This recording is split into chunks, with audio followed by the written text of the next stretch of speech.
로마서 2장 12절 무릇 율법 없이 범죄한 자는 또한 율법 없이 망하고 무릇 율법이 있고 범죄한 자는 율법으로 말미암아 심판을 받으리라. 당시 유대인들은 구약 성경의 바탕을 둔 율법적 구원관을 갖고 살아가고 있었고 예수님을 믿는 유대인 그리스도인들조차도 믿음으로 구원받는 복음의 진리를 접하게는 되었지만 아직까지도 확실하게 신학적 이론적인 바탕이 폭넓게 형성되어 있지 못했던 상황이었기 때문에 바울은 기독교 진리를 알아가는 데 있어서 중요한 율법의 문제를 제기하고 있는 거죠.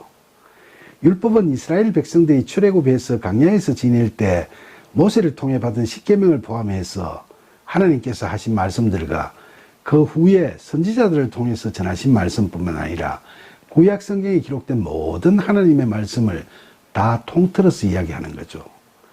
율법은 하나님의 의를 기준으로 한 말씀이므로 그것이 온전하게 지켜질 수만 있다면 그 율법은 우리의 생명을 주는 구원의 방편이라고 할 수 있겠죠. 이처럼 율법은 결코 나쁜 것이 아니지만 인간이란 존재가 전적으로 타락하고 연약한 존재이므로 스스로의 의지와 능력으로는 이 율법을 다 지킬 수 없다는 게 문제죠. 본절은 바울이 기독교인들이나 유대인들 뿐만 아니라 이방인들에게까지도 다 적용되는 율법의 문제를 이야기하고 있습니다. 먼저 율법 없이 범죄하는 자는 구약 성경의 율법을 믿지 않는 자들, 즉 믿지 않는 이방인들을 말하는 거죠. 그런 이방인들은 자신들을 규율하는 그런 율법 없이 죄를 지었기 때문에 사실 그 죄의식이 없을 수도 있고 또 현실 사회에서도 별다른 제재를 받지 않고 살았을 수도 있지만 율법이 그들에게 주어지지 않았더라도 하나님의 마지막 심판에서는 자유로울 수 없다는 점을 바울은 율법 없이 망한다고 이야기하고 있는 거죠. 그리고 본절 후반에 율법이 있고 범죄한 자는 구약 성경을 믿던 이스라엘 백성들을 지칭하는 겁니다. 그러니까 율법을 위배한 유대인들은 유대 사회에서도 죄를 지은 자로 정죄받고 비난받으며 살아가지만 결국 율법을 지키지 못한 사람으로 영적 사망에 이르러 하나님의 심판을 피할 수 없다는 점을 설명하고 있습니다. 로마서 2장 13절 하나님 앞에서는 율법을 듣는 자가 의인이 아니요 오직 율법을 행하는 자라야 의롭다 하심을 얻으리니.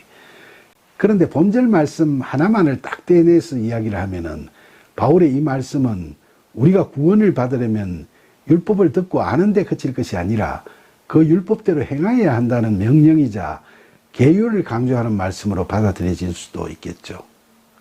그러나 바울의 이 말씀은 율법과 복음의 문제에 대해 앞으로 전개할 이야기의 도입 부분에 있는 서론적 이야기임을 감안해서 해석하는 게 맞지 않을까요? 하나님의 말씀, 즉 율법은 우리가 구원받기 위해서는 반드시 지켜져야 하는 거죠. 바울은 그런 원칙적인 것에 대해서 이야기를 하는 겁니다. 그러나 앞으로 이야기를 전개해 나가다 보면 우리의 힘만으로는 그 율법을 온전히 지킨다는 게 불가능하다는 걸 이야기하게 될 거고, 그렇다면 불완전한 우리 인간들이 과연 어떻게 해야 이걸 지킬 수 있을 것인지가 이야기되겠죠. 그러니까 본절의 이 말씀에서 우리는 몇 가지 점을 감지할 수 있습니다. 첫째, 이 말씀은 우리의 의지와 노력으로 율법을 다 지키면 구원받을 수 있다는 율법주의적 구원관에 입각한 계율을 이야기한 것은 아니라는 거죠. 둘째, 이 말씀은 율법을 온전히 지켜야 구원받는다는 원칙은 흔들리지 않는 진리임을 밝히고 있다는 사실이죠. 셋째, 이 말씀은 예수 그리스도의 복음이 구원에 이르는 길임을 깨닫게 되더라도 그 복음이 율법 무용론이나 율법 폐기론을 이야기하는 것은 결코 아니라는 거죠. 마태복음 5장 17절과 18절에 보면 예수님께서는 내가 율법이나 선지자를 폐하러 온 줄로 생각하지 말라. 폐하러 온 것이 아니요 완전하게 하려 함이라. 진실로 너희에게 이르노니 천지가 없어지기 전에는 율법의 1.1획도 결코 없어지지 아니하고 다 이루리라 하고 말씀하셨죠. 이 예수님의 말씀에서 우리는 율법 그 자체는 나쁜 것, 쓸데없는 것, 폐기해야 하는 것이 결코 아님을 잘 알 수 있습니다. 그러니까 율법을 지키는 것과 율법주의에 빠지는 것은 다른 이야기죠. 이런 생각과 함께 우리가 중요한 사실을 한 가지 깨달을 수 있는데, 그건 하나님의 말씀인 율법이 우리 인간들에게 주어지면서 우리의 연약함과 유한성으로 말미암아 우리 혼자의 힘만으로는 우리가 받아들인 그 율법 안에 담겨 있는 하나님의 뜻을 제대로 수용할 수도 없고 제대로 지켜나갈 수도 없다는 거죠.